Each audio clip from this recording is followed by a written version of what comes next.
সারা জীবন পর্দায় অন্যকে মলম লাগিয়েছেন খল অভিনেতা মনোয়ার হোসেন ডিপজল। এবার তাকেই উল্টো মলম লাগিয়ে দিলেন চিত্রনায়িকা নিপুণ। নিপুণ ও ডিপজলের দ্বন্দ্ব মূলত বাংলাদেশ চলচ্চিত্র শিল্পী সমিতির নির্বাচনকে কেন্দ্র করে। সদ্য সমাপ্ত নির্বাচনে নিপুণকে হারিয়ে সাধারণ সম্পাদক পদে নির্বাচিত হয়েছেন ডিপজল। সে সময় নতুন কমিটির সভাপতি মিশা সওদাগর এবং সাধারণ সম্পাদক ডিপজলকে ফুলের মালা দিয়ে বরণ করে নিলেও নিপুণ স্বরূপে ফিরেছেন প্রায় 1 মাস পর। এই নির্বাচন বাতিল চেয়ে আবেদন করেছিলেন আদালতে।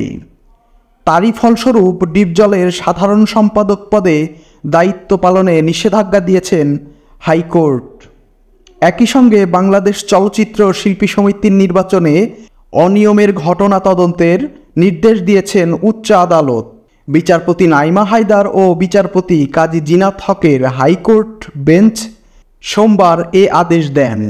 গত বুধবার বাংলাদেশ চলচ্চিত্র শিল্পী সমিতির নবনির্বাচিত কমিটির কার্যকারিতা স্থগিত চেয়ে রিট আবেদন করেন পরাজিত সাধারণ সম্পাদক পদপ্রার্থী অভিনেত্রী নাসরিন আক্তার নিপুণ। বিচারপতি নাইমা হায়দার ও বিচারপতি কাজী জিনাত হকের হাইকোর্ট বেঞ্চে রিট আবেদনটি করেন তিনি। রিটে মিশা ডিপজলের নেতৃত্বাধীন কমিটির দায়িত্ব পালনে নিষেধাজ্ঞা চাওয়া হয়। সেদিন রিটকারী আইনজীবী শাহ মঞ্জুরুল হক বলেন, নির্বাচনে মিশা সওদাগর ও মনোয়ার হোসেন ডিপজলের বিরুদ্ধে নানা অনিয়ম ও কারচুপির অভিযোগ রয়েছে। এ বিষয়ে তদন্তে কমিটি গঠনের নির্দেশনা চাওয়া হয়েছে রিটে। পাশাপাশি নতুন করে নির্বাচনের তফসিল ঘোষণার নির্দেশনাও চাওয়া হয়েছে। তবে ঘটনা এখানেই শেষ হওয়ার নয়।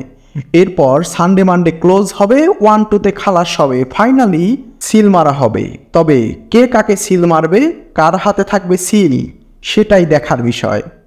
সে যাই হোক, খেলা যে হবে এটা নিশ্চিত। সে খেলায় নিপুণ না ডিপজল জিতবেন সেটাই দেখার বিষয়। গত 19 এপ্রিল বাংলাদেশ চলচ্চিত্র শিল্পী সমিতির নির্বাচন অনুষ্ঠিত হয়। পরদিন নির্বাচনের ফলাফল ঘোষণা করেন প্রধান নির্বাচন কমিশনার খোরশেদ আলম খসরু, যেখানে 262 ভোট পেয়ে সভাপতি পদে জয়ী হন মিশা সওদাগর। তার প্রতিদ্বন্দ্বী মাহমুদ কলি পেয়েছিলেন 170 ভোট।